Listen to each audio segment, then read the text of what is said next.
Ngasisu miyamgidamagta nungairaba ungawari ama puduna lakjari. Wari asigi mamingna lonthoktaba panganba. Wari asibu ibirakpa D.L. Kuman. Matam amada yamna sauraba umang ama lairami. Hairiba umang ase yamnasu sui aduga yamnasu chawba haibado oirami. Umang asidabu changuraba sa oisanu mi oisanu hingna halakpadi yauramde. Umang asigi mayai jabukta surung achauba amasu leirami. Adubu umang asida kari lei haibadi kananasu khangnaramde.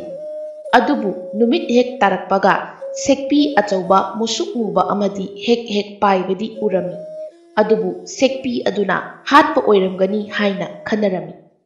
Asumna umang ase miyoi kana amata changdana akoiba adu sambal khaduna thamlami. Adubu umang ase chana thaknaba uhai kayana pik thanna panba umangni. Sadanba kayana su hek ubada changningba umang haibado oirami. Nongma numit amada sana konungdani. Achauba kumhai ama leibak miyam galoinana pangthoknabagi konunggi angam athau amadi phamnaiba lani kaya sadanba laklami. Adubu sa marang kaina leiba umangdi amatasu thengnaramde. Maram aduna kana amatana sa phaba ngamlamde. Lani phamnaiba mayamdo khara choithoknaraga jingjau kaya changduna sa lumduna leirami. Tanja aduda makha pangna uriba umang adomdagi chauraba sekpi ama paithoraklami. Matam aduda lani kharadi sekpi do oina hatlage khanjai. Maram aduna sekpi tamna ten kaya ama kapsillaki. Adubu sekpi aduda tenjai kaya palabasu sekpi adudi karisu tauramde. Lani mayam adudi ngakpana loirami. Sekpi adudi magi masada yungliba tenjai mayam ado adugi chaina amata phauramde. Lani mayam dusu ingang ngakna wari sanai. Itaw lani hujiki sekpi dubu onthokna chawkreda. Adubu karamba makhalgi sekpi no. Lani amana amuk humlai. Itaw, aisu nangga chap manai. Aisu khangde. Adubu aina sum khanbada kanagumba mitrang haiba mi amana sekpi olaga pairakpasu mali.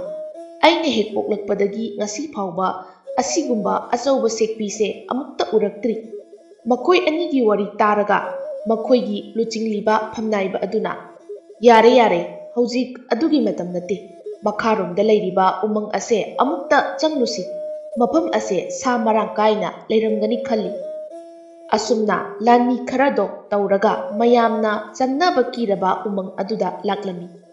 Nakan amaromdana machoi chatnakiba lani phamnaiba sing adudi atopa umanglomda chatkre. Asumna makha pangna lakliba lani phamnaiba adudi umang ado yauba ngamlamde. Mitna ubadadi yamna nakpa malaga yaubadi sungyong yauramde. Adubu sa amatang oirabasu pharaga haningbagi umang adudi yaunaba chatlage khalami. Asumna lakpana matamsu numit tasilakadaure. Maram aduna umang yaunaba hanadagi khara kanna chatlami. Amaromda umang aduga nakna leiriba khul macha adugi miyoising ado ngasidi numit khara nganna mamsilakpa asida tuminna mapan phawba thoktabida leinakre. Kun asigi miyoising asidi matam kuina mafam asida leirakpo oibana kari thokani kari taurakani haibase khangbagini. Amaromda lani mayam adusu leptana lakpana khunjin yauraklami. Adubu khul adugi leiriba yung pumnamak thongloina lolami. Lani singbu luchingliba phamnaiba amana taribrana khoi. Haujikse mamlabanina umang asida aikoi ani tauraga changnanaba taurasi. Aduga karigumba sa pharabadi may chawna hogalau. Hairibase kawba yadeko changlasilao. Asumna hainaraduna makoi ani khaidoknaraga umang aduda changba haurakle. Lani mayamna umang asida changkiba ase khunja kharadi khanglami. Asum tawdana umang machinduda khariba sambal ado khara sidoklaga makoi umang manungda changlami. Umang adugi manung khara changlakpaga sa sumandaba mi sumandaba amana khongbagi makhol taraklami. Makhol ado tabada lani mayamdo kibasu phauri. Adubu makhoi singado umang adugi manung adomdadi changba leptri. ꯂꯥꯟꯃꯤ ꯑꯅꯤ ꯑꯃꯗꯤ ꯄꯥꯈꯠꯇꯨꯅ ꯂꯨꯝꯗꯨꯅ ꯂꯩꯔꯝꯃꯤ꯫ ꯇꯥꯟꯖꯥ ꯑꯗꯨꯗ ꯁꯦꯛꯄꯤ ꯑꯆꯧꯕ ꯑꯗꯨꯅ ꯂꯥꯟꯃꯤ ꯑꯃꯕꯨ ꯈꯨꯠꯂꯩ ꯊꯨꯅ ꯆꯤꯛꯇꯨꯅ ꯄꯨꯈꯤ ꯑꯗꯨꯒ ꯁꯨꯔꯨꯡ ꯑꯗꯨꯗ ꯄꯥꯏꯁꯤꯟꯈꯤ꯫ ꯂꯥꯟꯃꯤ ꯑꯃ ꯑꯗꯨꯗꯤ ꯁꯥ ꯂꯥꯛꯄ ꯎꯍꯧꯔꯔꯣꯏꯗ꯭ꯔꯥ ꯀꯨꯞꯅ ꯌꯦꯡꯂꯤꯉꯩ ꯃꯥꯒ ꯂꯥꯛꯃꯤꯟꯅꯕ ꯂꯥꯟꯃꯤ ꯑꯗꯨꯗꯤ ꯃꯅꯥꯛꯇ ꯂꯩꯔꯝꯗ꯭ꯔꯦ꯫ ꯑꯗꯨꯕꯨ ꯀꯔꯤꯁꯨ ꯇꯧꯔꯝꯂꯣꯏ ꯍꯥꯏꯅ ꯑꯗꯨꯃꯛ ꯈꯟꯖꯩ꯫ ꯑꯃꯔꯣꯝꯗ ꯎꯃꯪꯒꯤ ꯁꯨꯔꯨꯡ ꯑꯗꯨꯗꯅꯤ ꯍꯤꯡꯆꯥꯕꯤ ꯃꯣꯏ 10ꯃꯨꯛꯅꯤ ꯂꯩꯔꯤꯕꯁꯦ꯫ ꯍꯤꯡꯆꯥꯕꯤ ꯃꯀꯣꯛ ꯑꯗꯨꯗꯤ ꯇꯨꯝꯗꯨꯅ ꯂꯩꯔꯤ꯫ ꯃꯅꯥꯇꯣꯟ ꯑꯗꯨꯁꯨ ꯆꯥꯎꯃꯟꯕꯅ ꯁꯣꯔ ꯍꯣꯜꯂꯛꯄꯗ ꯃꯈꯣꯜ ꯌꯥꯝꯅ ꯊꯣꯛꯂꯝꯃꯤ꯫ ꯍꯤꯡꯆꯥꯕꯤ ꯑꯃꯅ ꯍꯤꯡꯆꯥꯕꯤ ꯃꯀꯣꯛꯇꯨ ꯍꯧꯗꯣꯛꯇꯨꯅ ꯃꯤꯁꯥ ꯄꯨꯔꯛꯑꯦ ꯍꯥꯏꯔꯝꯃꯤ꯫ ꯃꯇꯝ ꯑꯗꯨꯗ ꯃꯤꯁꯥ ꯆꯥꯅꯤꯡꯕꯅ ꯉꯥꯎꯔꯕꯤ ꯍꯤꯡꯆꯥꯕꯤ ꯃꯀꯣꯛꯇꯣ ꯃꯌꯥ ꯏꯆꯧ ꯆꯧꯕ ꯃꯈꯩ ꯍꯧꯒꯠꯂꯛꯏ꯫ "ꯀꯗꯥꯏ ꯃꯤꯁꯥ ꯍꯥꯏꯗꯨꯗꯤ?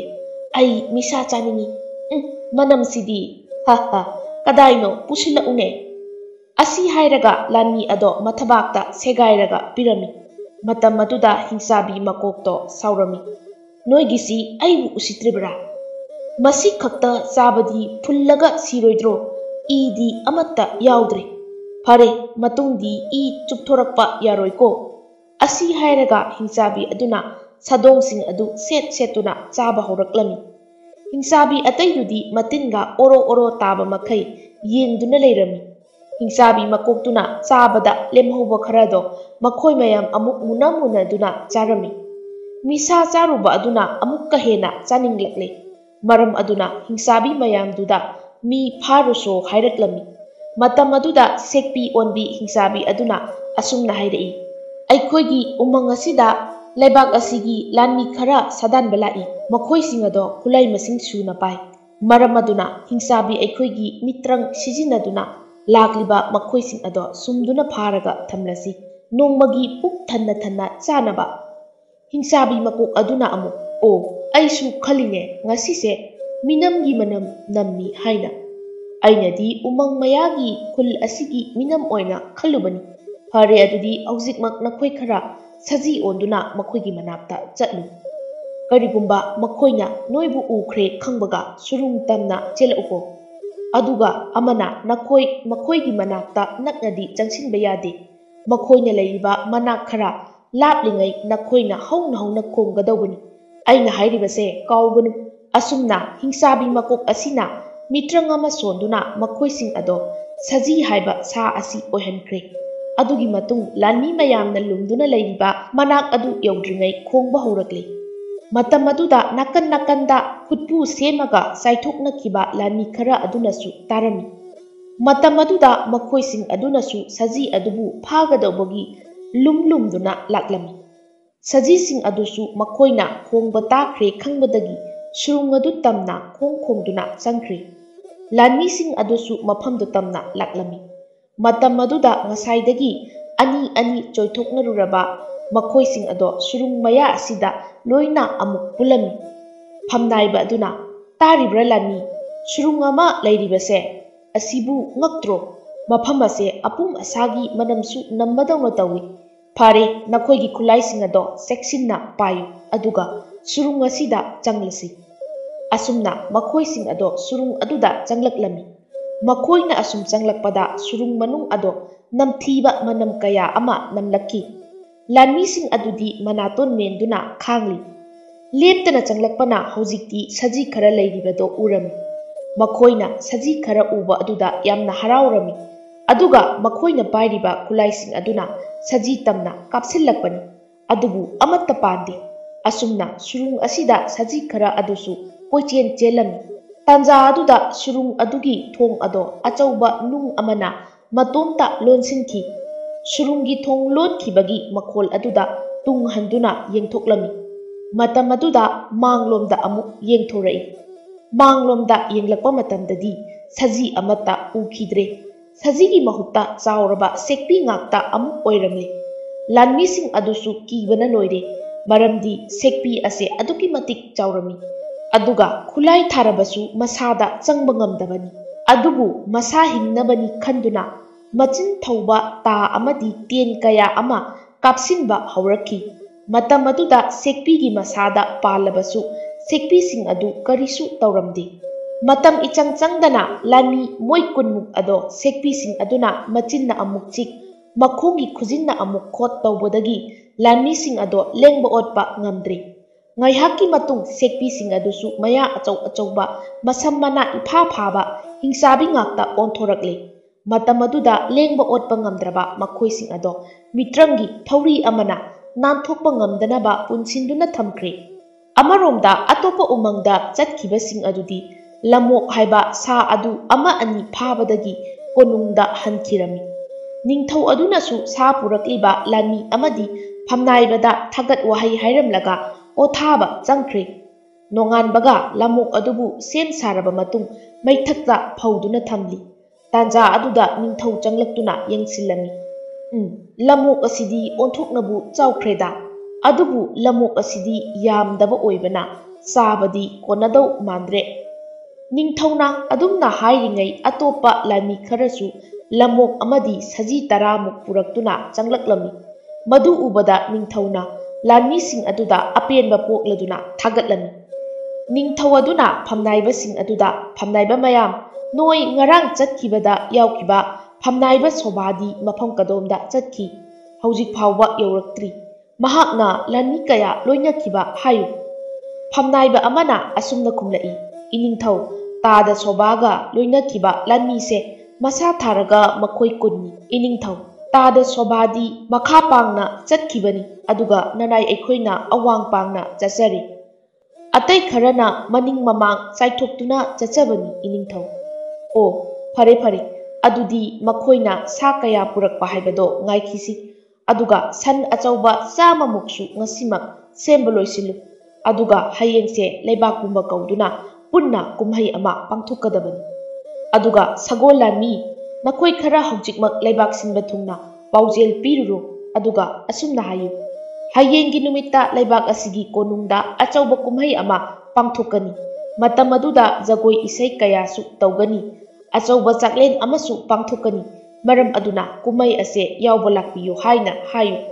ꯑꯗꯨꯒ ꯖꯒꯣꯏ ꯁꯥꯕꯤ ꯂꯩꯕꯥꯛ ꯑꯁꯤꯒꯤ ꯅꯨꯄꯤ ꯈꯔꯁꯨ ꯅꯈꯣꯏꯅ ꯐꯪꯅꯅꯕ ꯊꯤꯗꯨꯅ ꯄꯥꯎ ꯑꯁꯦ ꯄꯤꯔꯝꯒꯗꯕꯅꯤ꯫ ꯍꯌꯦꯡꯒꯤ ꯀꯨꯝꯍꯩꯁꯤꯗ ꯖꯒꯣꯏ ꯁꯥꯅꯕ, ꯑꯗꯨꯒ ꯁꯦ ꯁꯅꯥꯈꯥꯎꯁꯦ ꯄꯥꯏꯈꯣ, ꯖꯒꯣꯏ ꯁꯥꯕꯤ ꯃꯈꯣꯏꯅ ꯍꯔꯥꯎꯅꯕ ꯁꯅꯥ ꯑꯁꯦ ꯃꯈꯣꯏꯗ ꯌꯦꯟꯗꯨꯅ ꯄꯤꯔꯝꯃꯨ"꯫ ꯑꯁꯨꯝꯅ ꯅꯤꯡꯊꯧ ꯑꯁꯤꯅ ꯍꯥꯏꯔꯕꯗ ꯁꯒꯣꯜ ꯂꯥꯟꯃꯤ ꯈꯔ ꯄꯥꯎꯖꯦꯜ ꯄꯤꯕ ꯆꯠꯈꯤꯔꯝꯃꯤ꯫ ꯑꯗꯨꯒ ꯂꯥꯟꯃꯤ ꯈꯔ ꯑꯃꯅ ꯁꯪꯒꯣꯜꯗ ꯆꯪꯗꯨꯅ ꯁꯟ ꯃꯄꯤ ꯐꯖꯕ 100 ꯄꯨꯊꯣꯔꯛꯇꯨꯅ ꯍꯥꯠꯂꯒ ꯁꯦꯝꯕ ꯍꯧꯔꯝꯃꯤ꯫ ꯑꯃꯔꯣꯝꯗ ꯎꯃꯪ ꯑꯗꯨꯗꯅꯤ, ꯎꯃꯪ ꯑꯗꯨꯒꯤ ꯁꯨꯔꯨꯡ ꯑꯗꯨꯗ ꯃꯈꯣꯏ 10ꯗꯤ ꯏꯁꯤꯡ ꯐꯥꯎꯕ ꯊꯛꯄ ꯐꯪꯗꯅ ꯌꯥꯝꯅ ꯋꯥꯅ ꯂꯦꯜꯂꯝꯃꯤ꯫ ꯃꯈꯣꯏ ꯃꯁꯦꯟ ꯌꯦꯡꯅꯕ ꯅꯠꯇꯅ ꯍꯤꯡꯆꯥꯕꯤ ꯃꯌꯥꯝꯗꯨꯗꯗꯤ ꯀꯤꯃꯟꯕꯗꯒꯤ ꯌꯦꯡꯕ ꯉꯝꯈꯤꯗ꯭ꯔꯦ꯫ ꯐꯝꯅꯥꯏꯕ ꯑꯗꯨꯅ ꯍꯤꯡꯆꯥꯕꯤ ꯃꯌꯥꯝꯗꯨꯗ ꯊꯥꯗꯣꯛꯄꯤꯌꯨ ꯍꯥꯏꯅ ꯍꯟꯖꯤꯟ ꯍꯟꯖꯤन ꯍꯥꯏꯔꯤ, ꯑꯗꯨꯕꯨ ꯍꯤꯡꯆꯥꯕꯤꯁꯤꯡ ꯑꯗꯨꯅ ꯇꯥꯕꯤꯔꯝꯗꯦ꯫ ꯇꯥꯟꯖꯥ ꯑꯗꯨꯗ ꯍꯤꯡꯆꯥꯕꯤ ꯃꯀꯣꯛ ꯑꯗꯣ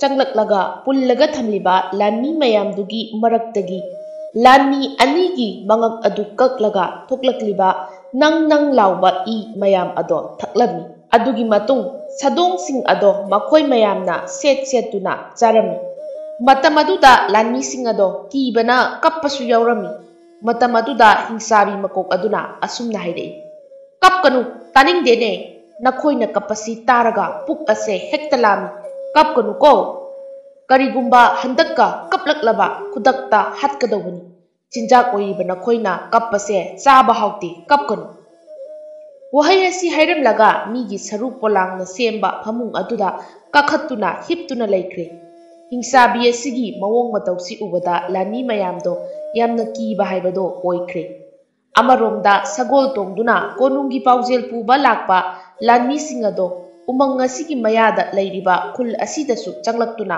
ꯋꯥꯐꯝ ꯄꯨꯝꯕ ꯍꯥꯏꯔꯝꯃꯤ꯫ ꯄꯨꯝꯅꯃꯛ ꯍꯥꯏꯔꯝꯂꯕ ꯃꯇꯨꯡ ꯊꯣꯛꯂꯛꯇꯨꯅ ꯑꯇꯣꯞꯄ ꯈꯨꯡꯒꯪꯁꯤꯡꯗ ꯑꯃꯨꯛ ꯊꯧꯔꯛꯂꯝꯃꯤ꯫ ꯁꯒꯣꯜ ꯂꯥꯟꯃꯤꯁꯤꯡ ꯑꯗꯨꯅ ꯑꯁꯨꯝ ꯊꯧꯔꯛꯄꯗ ꯎꯖꯥꯎ ꯀꯌꯥ ꯍꯧꯕ ꯎꯃꯪ ꯃꯆꯥ ꯑꯃ ꯐꯥꯎꯔꯝꯃꯤ꯫ ꯃꯇꯝ ꯑꯗꯨꯗ ꯎꯃꯪ ꯑꯗꯨꯗ ꯅꯨꯄꯥ ꯑꯃꯅ ꯎ ꯑꯥ ꯂꯥꯎꯕꯒꯤ ꯃꯈꯣꯜ ꯇꯥꯔꯝꯃꯤ꯫ ꯎꯃꯪ ꯑꯁꯤꯗ ꯀꯅꯥꯒꯨꯝꯕ ꯑꯃ ꯊꯕꯛ ꯁꯨꯕ ꯃꯥꯟꯕꯒꯤ ꯃꯈꯣꯜꯁꯤꯡ ꯑꯗꯣ ꯁꯒꯣꯜ ꯉꯥꯏꯍꯥꯛ ꯈꯥꯝꯗꯨꯅ ꯂꯩꯔꯝꯃꯤ꯫ ꯇꯥꯟꯖꯥ ꯑꯗꯨꯗ ꯃꯁꯥ ꯃꯎ ꯐꯕ ꯅꯨꯄꯥ ꯑꯃꯅ ꯎꯃꯪ ꯑꯗꯨꯗꯒꯤ ꯆꯥꯎꯔꯕ ꯁꯥꯃꯨ ꯑꯃ ꯃꯀꯣꯛꯇ ꯊꯥꯡꯒꯠꯅꯕ ꯍꯣꯠꯅꯔꯤꯕꯗꯣ ꯎꯔꯝꯃꯤ꯫ ꯃꯇꯝ ꯑꯗꯨꯗ ꯁꯒꯣꯜ ꯂꯥꯟꯃꯤꯁꯤꯡ ꯑꯗꯨꯗꯤ ꯉꯛꯄꯅ ꯂꯣꯏꯈ꯭ꯔꯦ꯫ "ꯑꯦ ꯏꯇꯥꯎꯁꯥ, nupa asidi angakpaniko. Asuk chawkraba samu asibu makokta thongatkrene. As nupa asidi leibak asida magumna kanba amatabu leiramni thajadre. Mi amana ngamyaroidaba thabakni nupa asina tawribase. Asumna hairingai nupa adudi mangda kana lei haibaga udaba makhai samu adu thongatuna laklami. Tanja aduda lanising adugi maraktagi nupa amana. O safaba mikup amata ngaihakta ngaibiko. Aikoi ase ningthaugi lanisingni. Hayeng asi sana konungda achauba kumai ama pangthokani. Aduga achauba chaklen amasu silli. Hayeng asi nahaksu saruk yaba soidana lauko. Matam aduda nupa adunadi karisu kumlamde. Lanmising aduna amukkasu hairei. Matam aduda karisu kumde. Lanmising aduna amuksu makhatari. Kaidore aikoina haibase kumdrabadi. Asi haina hanglai. Matam adudasu karisu kumlamdana chatkirami. Lanmising adudi saubada loire. Makoida kitabagi mawong manba asida. Adubu saurabasu karisu tauba ngamde. Maramdi nupa adu kibadagi. Nupa adusu ngaihak leplam laga makhong adu amuk thangba haukre. Lanmising aduna asumna hainari. Mayam nupa se manapangbra marul thoktabra natraga angauba oiribra haibase khangdoksi. Mahaki matung asida aikhoisu tapna inaduna mayumda hekta changlasi. Asumna nupa asina khara lapna chatkibaga sagol adusu tapna inarei. Ngaihaki matung nupa ado mayum yaurami. Nupa adugi imungdagi mi oiba mi adusu nupini. Adubu nupi ado ahansu oire. Aduga mahaki masa adudi pikmanbana nupa adugi manakta lepada nupa adugi phaigan phawbadang wanglami. Nupi aduna imagi ibungo nahak halaklabro. Samu asidi onthoknabu pikreda. Khara sauba ama pharakpa yadro. Sakti korpu kunmukti ayuk nungdangi chari. Sa asidi ima isana thandana saba tarine. Lanmising adudi ngakpana loikre. Asuk pikraba nupi asina saukraba samu asibu pik haina haiba asida. Mama aduna mabuk thallaroi hairakpa aduda machanupa ado mathwai nungairamde. Maram aduna samu amaga amuk pharukige khanduna mamai adu amuk leirak umang adu tamna chenkirami. Nupa asina chelakpa ubada lanmising ado lambigi nakanda thaidoknai. Matam ichang changdana samu amaga amuk pharaktuna puraklibadu ubada henna ngakkirami. Samu anido sumangda thamlaga mi tarana thangatpada wagadaba thangpak achauba ama puthoraktuna samu adubusu kaichu leitana nga macha ama sembagum mikupta loirami. Lanmising adudi makuk mamai ngaunakre. Lani amana mayam mafam asida kuina pantharagumsi aikoi ngaupa tare. Handanaba tawrasi. Asi haibadagi ningthawna hairakpa adugi matung inna kullasidasu hairami. Adudagi lanmising adusu konung yaukre. Lanmising aduna konung yaurabada ningthawda yamna ngakna asumna pau tamlami. Iningthaw nanay wafam amata hangatjage. Ngasise nanay aikoina laibak asigi kachin koya paujel chachabada angakpa thawdok ama thengnarei iningthaw. Ningthaw aduna o karamba angakpa thawdok thengnarakpage aingonda mayek sengna tamu lani. Hoi tamjage iningthaw nanay aikoina paujel piba satpada khul amakhak yaurami. Khul adu yauramdaida umang amasu lei. Umang ado yamna saubadi natte. Adubu umang ado miyoiba kaya ama chaba hatpa ngamba samu achaubadi marang kaina leibasu mali. Nanay aikoina umang adu yaubaga karigumba arumba pot ama thangbagumna mahakna sangbagi makhol taki. Aikoisu kana oiribano khanduna ngaihak mafam aduda leptuna yengjabani. Adugadi masamau phaba wang chauba nupa amana samu achauba ama matomta makokta thongatlaka purakpado uki. Nanay aikoina nupa adubu khamduna wahang khara hanglui. Adubu nupa aduna paukhum amatta piramdana mayumda chatkre. Aikoisu nupa adugi matung inaduna mayum phawba chatki. Mayum yaurabada phaigan ꯃꯨꯛꯇ ꯋꯥꯡꯕꯤ ꯅꯨꯄꯤ ꯑꯃꯅ ꯅꯨꯄꯥ ꯑꯗꯨꯗ "ꯏꯕꯨꯡꯉꯣ, ꯅꯪꯅ ꯄꯨꯔꯛꯂꯤꯕ ꯁꯥꯃꯨꯁꯦ ꯄꯤꯛꯃꯜꯂꯤ, ꯆꯥꯕ ꯀꯣꯟꯅꯔꯣꯏ, ꯑꯃꯒ ꯐꯥꯔꯨꯁꯣ" ꯍꯥꯏꯅ ꯍꯥꯏꯔꯝꯃꯤ꯫ ꯅꯨꯄꯥ ꯑꯗꯨꯁꯨ ꯈꯨꯗꯛꯇ ꯑꯃꯨꯛ ꯀꯟꯅ ꯆꯦꯟꯈꯤ꯫ ꯃꯥꯒꯤ ꯈꯨꯆꯦꯟꯗꯣ ꯅꯨꯡꯁꯤꯠꯇꯒꯤ ꯍꯦꯟꯅ ꯌꯥꯡꯅ ꯆꯦꯟꯈꯤ꯫ ꯑꯗꯨꯒ ꯃꯇꯝ ꯏꯆꯪ ꯆꯪꯗꯅ ꯁꯥꯃꯨ ꯑꯃꯒ ꯑꯃꯨꯛ ꯐꯥꯗꯨꯅ ꯄꯨꯔꯛꯏ꯫ ꯁꯥꯃꯨꯗꯣ ꯁꯦꯝꯕ ꯃꯇꯝꯗꯁꯨ ꯑꯩꯈꯣꯏ 10ꯅ ꯊꯥꯡꯒꯠꯄ ꯉꯝꯂꯔꯣꯏꯗꯕ ꯑꯆꯧꯕ ꯊꯥꯡꯄꯥꯛ ꯑꯃꯅ ꯉꯥ ꯃꯆꯥ ꯑꯃ ꯁꯦꯝꯕꯒꯨꯝ ꯃꯤꯀꯨꯞꯇ ꯁꯦꯝꯈꯤ꯫ ꯅꯅꯥꯏ ꯑꯩꯈꯣꯏꯁꯨ ꯄꯥꯎꯖꯦꯜ ꯄꯤꯔꯝꯂꯒ ꯄꯟꯊꯗꯅ ꯂꯥꯛꯆꯔꯤꯕ ꯑꯁꯤꯅꯤ ꯏꯅꯤꯡꯊꯧ꯫ ꯅꯤꯡꯊꯧ ꯑꯗꯨꯗꯤ ꯃꯅꯥꯏ ꯑꯗꯨꯒꯤ ꯋꯥ ꯇꯥꯔꯒ ꯃꯁꯥꯃꯛꯁꯨ ꯈꯪꯅꯤꯡꯕ ꯄꯣꯛꯂꯝꯃꯤ꯫ "ꯑꯣ, ꯐꯔꯦ ꯐꯔꯦ, ꯍꯌꯦꯡꯁꯦ ꯀꯣꯅꯨꯡꯗ ꯀꯨꯝꯃꯩ ꯂꯩꯕꯅꯤꯅ ꯀꯨꯝꯃꯩꯒ ꯂꯣꯏꯔꯒ ꯅꯨꯄꯥ ꯑꯗꯨꯒꯤ ꯃꯌꯨꯝꯗ ꯏꯁꯥꯃꯛ ꯌꯥꯎꯅ ꯆꯠꯁꯤ" ꯑꯁꯤ ꯍꯥꯏꯔꯝꯂꯒ ꯅꯤꯡꯊꯧ ꯑꯗꯣ ꯄꯣꯊꯥꯕ ꯆꯪꯈ꯭ꯔꯦ꯫ ꯃꯇꯝ ꯑꯁꯨꯝ ꯍꯧꯖꯤꯟꯈ꯭ꯔꯦ, ꯑꯗꯨꯕꯨ ꯍꯤꯡꯆꯥꯕꯤꯅ ꯐꯥꯖꯤꯟꯈ꯭ꯔꯕ ꯂꯥꯟꯃꯤ ꯑꯃꯗꯤ ꯐꯝꯅꯥꯏꯕ ꯈꯔꯗꯤ ꯍꯧꯖꯤꯛꯁꯨ ꯀꯣꯅꯨꯡ ꯌꯧꯔꯛꯇ꯭ꯔꯤ꯫ ꯑꯃꯔꯣꯝꯗ ꯅꯨꯃꯤꯠ ꯄꯨꯡꯇꯥ ꯇꯥꯔꯕ ꯃꯇꯝꯅꯤ꯫ ꯁꯥꯃꯨ ꯑꯗꯣ ꯀꯣꯟ ꯑꯆꯧꯕ ꯑꯃꯗ ꯃꯍꯤ ꯀꯌꯥ ꯌꯥꯎꯗꯕꯤ ꯀꯪꯅ ꯉꯧꯗꯨꯅ ꯊꯣꯡꯕ ꯂꯣꯏꯔꯝꯃꯤ꯫ ꯑꯗꯨꯒ ꯐꯧꯔꯥꯃꯨꯛ ꯄꯥꯛꯄ ꯑꯃꯗ ꯍꯩꯗꯣꯛꯇꯨꯅ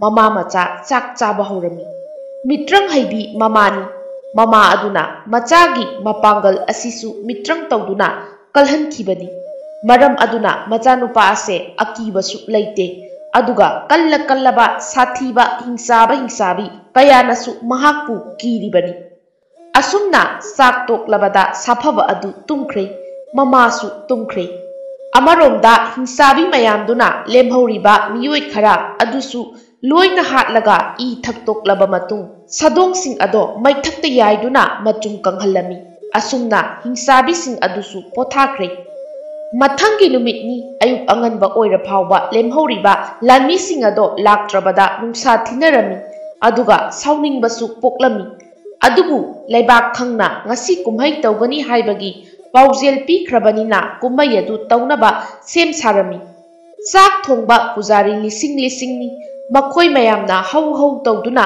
ꯆꯥꯛ ꯑꯗꯨꯕꯨ ꯊꯣꯡꯕ ꯍꯧꯈ꯭ꯔꯦ꯫ ꯑꯌꯨꯛꯀꯤ ꯃꯇꯝ ꯈꯔ ꯂꯥꯟꯊꯔꯛꯄꯒ ꯖꯒꯣꯏ ꯁꯥꯕꯤ ꯅꯨꯄꯤꯁꯤꯡ ꯑꯗꯨꯁꯨ ꯊꯨꯡꯂꯔꯦ꯫ ꯃꯤꯆꯝ ꯄ꯭ꯔꯖꯥ ꯀꯌꯥꯁꯨ ꯊꯨꯡꯂꯔꯦ꯫ ꯑꯗꯨꯕꯨ ꯃꯔꯣꯜ ꯊꯣꯛꯇꯕ ꯑꯗꯨꯗꯤ ꯀꯨꯝꯃꯩ ꯑꯗꯣ ꯂꯥꯛꯅꯕ ꯀꯟꯅ ꯍꯣꯠꯅꯔꯤ꯫ ꯅꯤꯡꯊꯧ ꯑꯁꯦ ꯅꯨꯄꯤ ꯊꯤꯌꯨ ꯌꯥꯗꯅ ꯍꯧꯖꯤꯛ ꯐꯥꯎꯕ ꯊꯤꯗꯅ ꯂꯩꯔꯤ꯫ ꯃꯔꯝ ꯑꯗꯨꯅ ꯃꯍꯥꯛꯀꯤ ꯁꯥꯒꯩ ꯅꯠꯇꯅ ꯃꯇꯨ ꯃꯆꯥ ꯂꯩꯔꯝꯗꯦ꯫ ꯑꯁꯨꯝꯅ ꯆꯥꯛ ꯑꯗꯨꯁꯨ ꯊꯣꯡꯕ ꯊꯥꯛꯄ ꯂꯣꯏꯔꯝꯃꯤ꯫ ꯂꯩꯕꯥꯛꯀꯤ ꯃꯤꯆꯝ ꯄ꯭ꯔꯖꯥꯁꯨ ꯃꯁꯤꯡ ꯑꯗꯨꯛꯀꯤ ꯃꯇꯤꯛ ꯌꯥꯝꯃꯤ꯫ ꯑꯗꯨꯕꯨ ꯂꯥꯛꯇꯕꯁꯨ ꯀꯌꯥꯅꯤ꯫ ꯑꯁꯨꯝꯅ ꯆꯥꯛ ꯇꯣꯛꯂꯕ ꯃꯇꯨꯡ ꯉꯥꯏꯍꯥꯛ ꯂꯩꯔꯒ ꯖꯒꯣꯏ ꯁꯥꯕꯤ ꯂꯩꯁꯥꯕꯤ ꯅꯨꯄꯤ ꯃꯌꯥꯝ ꯊꯣꯛꯂꯛꯇꯨꯅ ꯀꯣꯅꯨꯡꯒꯤ ꯂꯝꯄꯥꯛ ꯑꯆꯧꯕ ꯑꯗꯨꯗ ꯖꯒꯣꯏ ꯁꯥꯕ ꯍꯧꯈ꯭ꯔꯦ꯫ ꯇꯤꯜꯂꯤꯕ ꯃꯤꯌꯥꯝ ꯑꯗꯨꯁꯨ ꯖꯒꯣꯏ ꯑꯗꯨꯕꯨ ꯃꯤꯠꯐꯝ ꯍꯣꯡꯗ ꯃꯃꯤꯠ ꯀꯨꯞꯇꯅ ꯊꯋꯥꯏ ꯇꯥꯅ ꯌꯦꯡꯂꯤ꯫ ꯑꯁꯨꯝꯅ ꯖꯒꯣꯏꯒꯤ ꯃꯊꯪ ꯏꯁꯩ, ꯏꯁꯩꯒꯤ ꯃꯊꯪ ꯃꯁꯥ ꯃꯁꯥꯒꯤ ꯑꯍꯩꯕ ꯀꯌꯥ ꯂꯩꯕꯥꯛ ꯅꯤꯡꯊꯧꯗ ꯎꯠꯂꯝꯃꯤ꯫ ꯉꯥꯏꯍꯥꯛꯀꯤ ꯃꯇꯨꯡ ꯃꯔꯣꯜ ꯊꯣꯛꯇꯕ ꯅꯨꯄꯥ ꯑꯗꯨꯅ ꯃꯃꯥ ꯑꯗꯨꯕꯨ ꯈꯥꯎ ꯑꯃꯗ ꯍꯥꯞꯂꯒ ꯀꯣꯅꯨꯡ ꯇꯝꯅ ꯆꯦꯜꯂꯛꯂꯝꯃꯤ꯫ ꯅꯨꯄꯥ ꯑꯁꯤꯅ ꯆꯦꯜꯂꯛꯄꯒꯤ ꯃꯈꯣꯡꯅ ꯂꯩꯃꯥꯏꯗ ꯅꯦꯠꯄꯗ ꯂꯩꯃꯥꯏ ꯑꯗꯨ ꯐꯥꯎꯕ ꯀꯨꯠꯂꯤ꯫ ꯑꯁꯨꯝꯅ ꯂꯦꯞꯇꯅ ꯆꯦꯜꯂꯛꯄꯅ ꯀꯣꯅꯨꯡ ꯃꯌꯥ ꯌꯧꯔꯛꯂꯦ꯫ ꯃꯇꯝ ꯑꯗꯨꯗ ꯃꯍꯥꯛꯅ ꯂꯩꯃꯥꯏꯗ ꯅꯦꯠꯄꯒꯤ ꯁꯥꯐꯨꯅ ꯀꯣꯅꯨꯡ ꯃꯅꯨꯡ ꯑꯗꯨ ꯐꯥꯎꯕ ꯅꯤꯛꯂꯝꯃꯤ꯫ ꯃꯇꯝ ꯑꯗꯨꯗ ꯀꯨꯝꯃꯩ ꯇꯧꯔꯤꯕ ꯃꯌꯥꯝꯗꯣ ꯆꯞ ꯂꯦꯞꯈꯤꯔꯝꯃꯤ꯫ ꯂꯥꯟꯃꯤ ꯃꯌꯥꯝ ꯑꯃꯗꯤ ꯅꯤꯡꯊꯧ ꯑꯗꯨꯅ ꯑꯁꯨꯝ ꯀꯣꯏꯅ ꯌꯦꯡꯂꯛꯄꯗ ꯀꯣꯅꯨꯡꯒꯤ ꯊꯣꯡꯖꯥꯎ ꯑꯗꯣꯝꯗ ꯃꯤꯑꯣꯏ ꯑꯃꯅ ꯆꯦꯜꯂꯛꯄꯗꯣ ꯎꯔꯝꯃꯤ꯫ ꯃꯌꯥꯝ ꯑꯃꯗꯤ ꯅꯤꯡꯊꯧ ꯑꯗꯨꯗꯤ ꯑꯉꯛꯄꯅ ꯄꯤꯛ ꯊꯟꯈ꯭ꯔꯦ꯫ ꯇꯥꯟꯖꯥ ꯑꯗꯨꯗ ꯅꯤꯡꯊꯧꯒꯤ ꯃꯅꯥꯛꯇ ꯂꯥꯟꯃꯤ ꯑꯃ ꯆꯪꯂꯛꯇꯨꯅ "ꯏꯅꯤꯡꯊꯧ, ꯅꯨꯄꯥ ꯑꯁꯤꯅꯤ ꯉꯔꯥꯡ ꯑꯩꯈꯣꯏꯅ ꯊꯦꯡꯅꯔꯛꯄꯗꯣ" ꯑꯁꯤ ꯍꯥꯏꯅ ꯃꯅꯥꯏ ꯑꯗꯨꯅ ꯃꯁꯛ ꯇꯥꯛꯂꯝꯃꯤ꯫ ꯅꯨꯄꯥ ꯑꯗꯨꯅ ꯊꯣꯡꯖꯥꯎ ꯑꯗꯨ ꯌꯧꯕꯒ ꯆꯦꯞꯊꯔꯒ ꯌꯦꯡꯂꯛꯏ꯫ ꯃꯇꯝ ꯑꯗꯨꯗ ꯂꯥꯟꯃꯤ ꯈꯔꯅ ꯊꯣꯡꯖꯥꯎ ꯑꯗꯨꯕꯨ ꯍꯥꯡꯗꯣꯛꯂꯝꯃꯤ꯫ ꯅꯨꯄꯥ ꯑꯗꯨꯁꯨ ꯄ꯭ꯔꯞ ꯆꯪꯂꯛꯂꯒ ꯈꯥꯎꯗ ꯍꯥꯞꯈꯤꯕ ꯃꯃꯥ ꯑꯗꯨꯕꯨ ꯃꯈꯥꯗ ꯊꯥꯡꯗꯔꯒ ꯃꯃꯥ ꯃꯆꯥꯅ ꯅꯤꯡꯊꯧ ꯑꯗꯨꯕꯨ ꯈꯨꯔꯨꯝꯂꯝꯃꯤ꯫ ꯅꯤꯡꯊꯧ ꯑꯗꯨꯗꯤ ꯉꯛꯄꯅ ꯂꯣꯏꯈ꯭ꯔꯦ꯫ ꯑꯗꯨꯒ ꯃꯅꯥꯏ ꯑꯗꯨꯅ ꯍꯥꯏꯈꯤꯕ ꯑꯗꯨꯒ ꯆꯞ ꯃꯥꯟꯅꯔꯝꯃꯤ ꯃꯃꯥ ꯑꯗꯨꯁꯨ꯫ ꯅꯤꯡꯊꯧ ꯑꯗꯨꯅ "ꯑꯣ, ꯌꯥꯔꯦ ꯏꯕꯨꯡꯉꯣ, ꯏꯕꯨꯡꯉꯣꯒꯤ ꯏꯃꯥ ꯑꯣꯏꯗꯧꯔꯤꯔꯥ" ꯑꯁꯤ ꯍꯥꯏꯅ ꯍꯪꯂꯛꯏ꯫ ꯃꯇꯝ ꯑꯗꯨꯗ ꯍꯥꯏꯅ ꯃꯀꯣꯛ ꯅꯣꯝꯃꯤ꯫ ꯅꯤꯡꯊꯧꯅ ꯍꯪꯂꯨꯕ ꯈꯨꯗꯤꯡ ꯃꯀꯣꯛꯇꯃꯛ ꯅꯣꯝꯃꯤ꯫ ꯅꯨꯄꯥ ꯑꯁꯤꯒꯤ ꯃꯇꯧ ꯑꯁꯤꯗ ꯅꯤꯡꯊꯧ ꯑꯃꯨꯛ ꯃꯈꯥ ꯇꯥꯔꯛꯏ꯫ "ꯏꯕꯨꯡꯉꯣ, ꯅꯍꯥꯛꯄꯨ ꯂꯣꯜ ꯊꯣꯛꯇꯕ꯭ꯔꯥ" ꯑꯁꯤ ꯍꯥꯏꯅ ꯍꯪꯖꯩ꯫ Matam adudasu haina makok nomi. Nupasigi mamana ningthauda asumna hairei. Iningthau icha ase lon thokte. Piklingaidagi hauna marol thoktana phangjakhiba ichani iningthau. Sana konung asida kuma yaurusi haina aina haibadagi icha asina aibu khaw asida haptuna puraklibani. Asi haina mama aduna khumlai. O phare phare kumai asibu lakpibagi. Ado isa asigi mamingdi kari kaubage yengbada onthokna magul laikhreda.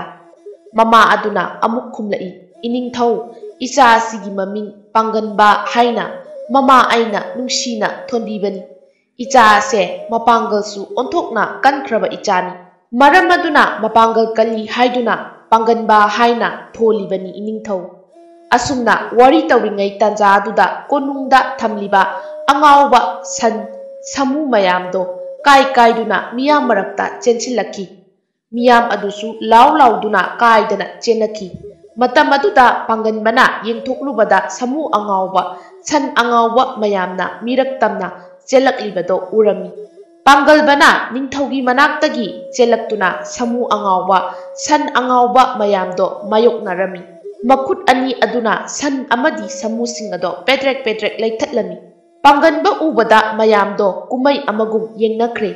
Panganbagi matung lomdagi san laba machi asangba panba amana kanna chelaktuna surami. Matam aduda san adugi machi ado tektuna laimaida san laba ado lekthakre. San atai mayam adusu Panganba ubada kiraduna masa masagi makonda amuk changkre. Ningthau lani amadi tinliba miyamdo khubak oina khunakre. Sana konung asida sa san mathel kaya ama thongbagi manam ase mitrang haibi ingsabi kharana pairakpadasu namlami. Manam adugi likuliratuna sekpi olaga pairaklami. Ngaihaki matung mi mayam amana hubak khubawo harauba phongdoklingai mathakta pairiba achauba sekpi adubu urami. Matam aduda miyam amadi ningthau lani mayamdo angakpa amuk thoklare. Matam aduda lampak aduda tariba san samu asiba kharado paitharaktuna makhongna chaptuna paikhatkre. Umang aduga nakna lairiba khunja kaya su kumai ase yauba laklibani. Khul adugi miyoisingna ningthau adudasu asumna hairami. Iningthau haujiki musukmuba sekpido hingsabina onba sekpini. Makhoina sekpi olingai masada khulai amata changde aduga mitrang haiba ngaktani.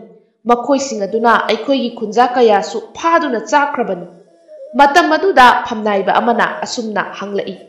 O adudi haujikidu makharomda leiba nakhoigi khulmayagi umang adomda soidana chatlamgani.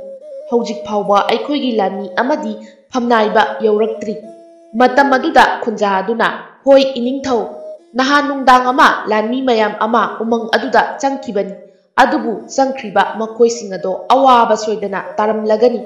Mafam adudabu changuraba hingna amuk hanna halaklaroi. Khunja asigi wahaise tabada awaba poklami. Matau karamna makhoigi mathakta laman khumgani makhoisingbu tanthokani khanbada warami.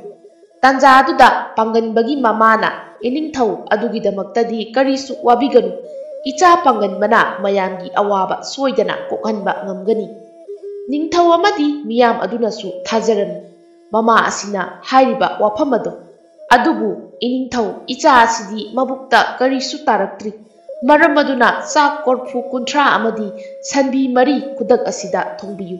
Ima icha madu charaga ichana hingsabi sing hatpada pangal watanaba. Kudakta sanlaba phajaba mari hatlami. Aduga sak korfu kuntra thonglami. Pungja kharagi matung thongba thakba loirebada apakpa konamada sak engsang adubu haptuna chaba hauraklami. Mama adusu machadagi tadana hauna chari. Mama machagi khucha sidi aduk yamlabado adudasu amuk sak lamnarami. Matinga kut yotkhai mayam aduna yengli. Mama macha aduna chaba loirebada mama aduna iningthau haujikti icha ase chathannaba taurage. Mahakna chatpada mama aisu yaujage asumna hairami. Ningthau adunasu hoi haiduna ayaba pirami. Adudi karamna mafam adu yaunaba chatkani sagol natraga samu karambana phagani.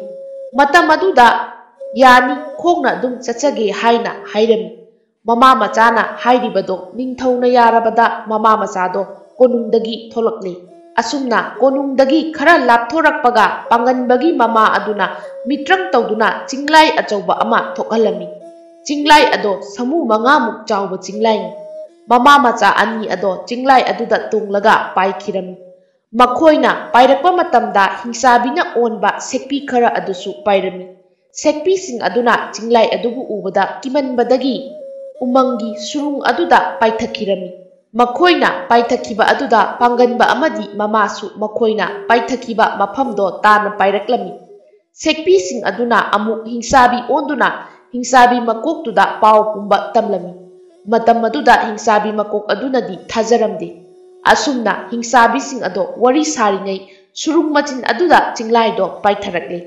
ꯍꯤꯡꯆꯥꯕꯤ ꯃꯀꯣꯛꯇꯨꯅ ꯃꯤꯇ꯭ꯔꯪ ꯇꯧꯔꯒ ꯀꯩ ꯑꯆꯧꯕ ꯑꯃ ꯂꯣꯏꯅ ꯑꯣꯜꯍꯟꯈ꯭ꯔꯦ, ꯑꯗꯨꯒ ꯁꯨꯔꯨꯡꯒꯤ ꯋꯥꯡꯃꯗ ꯊꯣꯛꯂꯛꯂꯦ꯫ ꯍꯤꯡꯆꯥꯕꯤ ꯑꯇꯩꯗꯨꯗꯤ ꯄꯥꯡꯒꯟꯕ ꯎꯕꯗ ꯀꯤꯔꯝꯃꯤ, ꯃꯔꯝꯗꯤ ꯄꯥꯡꯒꯟꯕ ꯑꯁꯦ ꯑꯗꯨꯛꯀꯤ ꯃꯇꯤꯛ ꯀꯜꯂꯤ ꯍꯥꯏꯕꯁꯦ ꯃꯈꯣꯏꯅ ꯈꯪꯂꯝꯃꯤ꯫ ꯑꯗꯨꯕꯨ ꯍꯤꯡꯆꯥꯕꯤ ꯃꯀꯣꯛꯇꯨꯗꯤ ꯃꯄꯥꯟ ꯊꯣꯛꯇꯕꯅꯤꯅ ꯄꯥꯡꯒꯟꯕ ꯎꯕꯗ ꯑꯔꯥꯝ ꯈꯧꯔꯥꯡꯕ ꯑꯣꯏꯅ ꯄꯣꯛꯂꯝꯃꯤ꯫ ꯄꯥꯡꯒꯟꯕꯒꯤ ꯃꯃꯥꯅ ꯀꯩ ꯈꯔ ꯊꯣꯛꯂꯛꯄ ꯎꯕꯗ ꯃꯍꯥꯛꯇꯤ ꯈꯪꯕ ꯉꯝꯂꯝꯃꯤ ꯀꯩ ꯅꯠꯇꯦ ꯍꯤꯡꯆꯥꯕꯤꯅꯤ ꯍꯥꯏꯅ꯫ ꯃꯔꯝ ꯑꯗꯨꯅ ꯃꯃꯥ ꯑꯗꯨꯁꯨ ꯀꯩ ꯑꯆꯧꯕ ꯑꯃ ꯑꯣꯜꯂꯛꯂꯝꯃꯤ, ꯑꯗꯨꯒ ꯀꯩ ꯃꯌꯥꯝ ꯑꯗꯣ ꯍꯥꯠꯂꯒꯦ ꯈꯜꯂꯝꯃꯤ꯫ ꯃꯇꯝ ꯑꯗꯨꯗ ꯄꯥꯡꯒꯟꯕꯅ ꯉꯥꯏꯈꯣ ꯍꯥꯏꯅ ꯈꯥꯝꯃꯤ꯫ ꯄꯥꯡꯒꯟꯕ ꯐꯤꯚꯝ ꯁꯦꯝꯗꯨꯅ ꯃꯥꯌꯣꯛꯅꯅꯕ ꯉꯥꯏꯔꯤ꯫ ꯇꯥꯟꯖꯥ ꯑꯗꯨꯗ ꯍꯤꯡꯆꯥꯕꯤ ꯃꯀꯣꯛ ꯑꯗꯨꯅ ꯀꯩ ꯑꯇꯩꯗꯨꯗ ꯊꯧꯗꯥꯔꯝꯃꯤ꯫ ꯑꯁꯨꯝꯅ ꯀꯩ ꯑꯅꯤꯅ ꯄꯥꯡꯒꯟꯕꯕꯨ ꯆꯤꯛꯇꯨꯅ ꯍꯥꯠꯂꯒꯦ ꯈꯟꯅ ꯀꯤꯅ ꯀꯤꯅ ꯆꯦꯟꯁꯤꯜꯂꯛꯏ꯫ ꯃꯇꯝ ꯑꯗꯨꯗ ꯄꯥꯡꯒꯜꯕꯒꯤ ꯃꯈꯨꯠ ꯑꯅꯤ ꯑꯗꯨꯅ ꯀꯩ ꯑꯅꯤ ꯑꯗꯣ ꯇꯥꯞ ꯐꯥꯔꯒ ꯎꯖꯥꯎ ꯑꯃꯗ ꯃꯀꯣꯛꯇꯣ ꯊꯗꯠꯇꯨꯅ ꯍꯥꯏꯗꯠꯇꯨꯅ ꯍꯥꯠꯈ꯭ꯔꯦ꯫ ꯑꯗꯨꯒꯤ ꯃꯇꯨꯡ ꯍꯤꯡꯆꯥꯕꯤ ꯃꯌꯥꯝꯗꯨꯁꯨ ꯃꯁꯥꯒꯤ ꯁꯛꯇꯝꯗ ꯑꯣꯜꯂꯛꯇꯨꯅ ꯉꯔꯪ ꯉꯔꯪ ꯉꯪꯂꯗꯨꯅ ꯄꯥꯏꯁꯤꯜꯂꯛꯂꯤ꯫ ꯑꯗꯨꯕꯨ ꯄꯥꯡꯒꯜꯕꯁꯨ ꯍꯤꯡꯆꯥꯕꯤꯒꯤ ꯃꯄꯥꯡꯒꯜꯗꯒꯤ ꯍꯦꯟꯅ ꯀꯟꯕ ꯃꯔꯝꯅ ꯃꯤꯇ꯭ꯔꯪ ꯇꯧꯔꯛꯂꯝꯃꯤ꯫ ꯃꯇꯝ ꯑꯗꯨꯗ ꯄꯥꯡꯒꯜꯕ ꯃꯁꯥ ꯑꯗꯣ ꯆꯤꯡꯃꯨꯛ ꯋꯥꯡꯅ ꯋꯥꯡꯈꯠꯂꯛꯂꯦ꯫ ꯑꯗꯨꯗꯒꯤ ꯍꯤꯡꯆꯥꯕꯤꯁꯤꯡ ꯑꯗꯣ ꯀꯤꯕꯅ ꯆꯦꯟꯕ ꯍꯧꯔꯛꯂꯦ꯫ ꯆꯦꯜꯂꯤꯕ ꯍꯤꯡꯆꯥꯕꯤ ꯃꯌꯥꯝ ꯑꯗꯣ ꯄꯥꯡꯒꯜꯕꯒꯤ ꯃꯈꯣꯡ ꯈꯣꯡꯄꯥꯛ ꯑꯆꯧꯕ ꯑꯗꯨꯅ ꯆꯕꯦꯠ ꯆꯕꯦꯠ ꯅꯦꯠꯇꯨꯅ ꯍꯥꯠꯂꯝꯃꯤ꯫ ꯍꯤꯡꯆꯥꯕꯤ ꯃꯌꯥꯝ ꯑꯗꯣ ꯃꯤꯀꯨꯞꯇ ꯇꯨꯝꯅ ꯍꯥꯠꯂꯝꯃꯤ꯫ ꯄꯨꯝꯅꯃꯛ ꯂꯣꯏꯔꯕꯗ ꯃꯃꯥ ꯑꯗꯨꯁꯨ ꯑꯃꯨꯛ ꯍꯟꯅ ꯑꯁꯦꯡꯕ ꯃꯁꯛꯇ ꯑꯣꯜꯂꯛꯂꯦ, ꯑꯗꯨꯒ ꯃꯊ꯭ꯋꯥꯏ ꯃꯥꯡꯂꯕ ꯍꯤꯡꯆꯥꯕꯤꯒꯤ ꯑꯁꯤꯕ ꯃꯁꯥꯁꯤꯡ ꯑꯗꯣ ꯃꯤꯇ꯭ꯔꯪꯒꯤ ꯊꯧꯔꯤ ꯑꯃꯅ ꯄꯨꯂꯞ ꯄꯨꯟꯁꯤꯜꯂꯒ ꯆꯤꯡꯂꯥꯏ ꯇꯣꯡꯗꯨꯅ ꯀꯣꯅꯨꯡ ꯃꯥꯏꯀꯩ ꯄꯥꯡꯂꯛꯂꯦ꯫ ꯀꯣꯅꯨꯡ ꯑꯗꯨ ꯌꯧꯔꯝꯗꯥꯏ ꯆꯤꯡꯂꯥꯏ ꯑꯗꯨꯅ ꯄꯥꯏꯔꯛꯄꯒꯤ ꯃꯈꯣꯜ ꯑꯗꯨ ꯇꯥꯕꯗ ꯃꯌꯥꯝ ꯑꯗꯣ ꯃꯊꯛꯇ ꯌꯦꯡꯈꯠꯅꯔꯛꯏ꯫ ꯆꯤꯡꯂꯥꯏ ꯑꯗꯣ ꯀꯣꯅꯨꯡꯒꯤ ꯃꯌꯥ ꯂꯩꯔꯤꯕ ꯂꯝꯄꯥꯛ ꯑꯗꯨꯗ ꯄꯥꯏꯊꯔꯛꯇꯨꯅ ꯅꯤꯡꯊꯧꯕꯨ ꯈꯨꯔꯨꯝꯃꯤ, ꯑꯗꯨꯒ ꯍꯤꯡꯆꯥꯕꯤꯒꯤ ꯑꯁꯤꯕ ꯃꯁꯥꯁꯤꯡ ꯑꯗꯣ ꯎꯠꯂꯝꯃꯤ꯫ ꯅꯤꯡꯊꯧ ꯑꯃꯗꯤ ꯇꯤꯜꯂꯤꯕ ꯃꯤꯌꯥꯝ ꯑꯗꯣ ꯍꯔꯥꯎꯔꯝꯃꯤ, ꯍꯤꯡꯆꯥꯕꯤꯒꯤ ꯑꯋꯥꯕ ꯂꯩꯔꯔꯣꯏ ꯍꯥꯏꯅ꯫ ꯍꯤꯡꯆꯥꯕꯤꯁꯤꯡꯒꯤ ꯃꯁꯛ ꯎꯕꯗ ꯃꯌꯥꯝ ꯑꯗꯣ ꯌꯦꯡꯕ ꯐꯥꯎꯕ ꯉꯝꯂꯝꯗꯦ꯫ ꯇꯥꯔꯤꯕ꯭ꯔꯥ ꯂꯥꯟꯃꯤꯁꯥ, ꯍꯧꯖꯤꯛꯇꯤ ꯀꯣꯝ ꯑꯆꯧꯕ ꯑꯃ ꯇꯧꯗꯨꯅ ꯍꯤꯡꯆꯥꯕꯤ ꯃꯌꯥꯝꯁꯦ ꯃꯩ ꯊꯥꯗꯣꯛꯈ꯭ꯔꯣ꯫ ꯑꯁꯨꯝꯅ ꯀꯣꯝ ꯇꯧꯗꯨꯅ ꯍꯤꯡꯆꯥꯕꯤ ꯃꯌꯥꯝ ꯑꯗꯣ ꯃꯩ ꯊꯥꯗꯨꯅ ꯃꯥꯡꯍꯟꯈ꯭ꯔꯦ꯫ ꯑꯁꯤꯒꯤ ꯃꯇꯨꯡ ꯎꯃꯪ ꯑꯗꯨꯗ ꯃꯔꯥꯡ ꯀꯥꯏꯅ ꯄꯥꯜꯂꯤꯕ ꯎꯍꯩ ꯋꯥꯍꯩ ꯃꯌꯥꯝꯗꯣ ꯍꯦꯛꯇꯨꯅ, ꯑꯗꯨꯒ ꯄꯥꯡꯒꯟꯕ ꯑꯃꯗꯤ ꯃꯃꯥ ꯑꯗꯨꯒꯤꯁꯨ ꯀꯣꯅꯨꯡꯒꯨꯝꯅ ꯌꯨꯝ ꯐꯖꯕ ꯑꯃ ꯁꯥꯗꯨꯅ ꯀꯣꯅꯨꯡ ꯃꯅꯨꯡꯗꯨꯗ ꯅꯨꯡꯉꯥꯏꯅ ꯂꯩꯍꯜꯂꯝꯃꯤ꯫ ꯑꯁꯨꯝꯅ ꯃꯃꯥ ꯃꯆꯥ ꯑꯅꯤꯅ ꯑꯃꯗꯤ ꯂꯩꯕꯥꯛ ꯑꯗꯨꯒꯤ ꯃꯤꯌꯥꯝꯅ ꯅꯨꯡꯉꯥꯏꯅ ꯄꯥꯟꯈꯤꯔꯝꯃꯤ꯫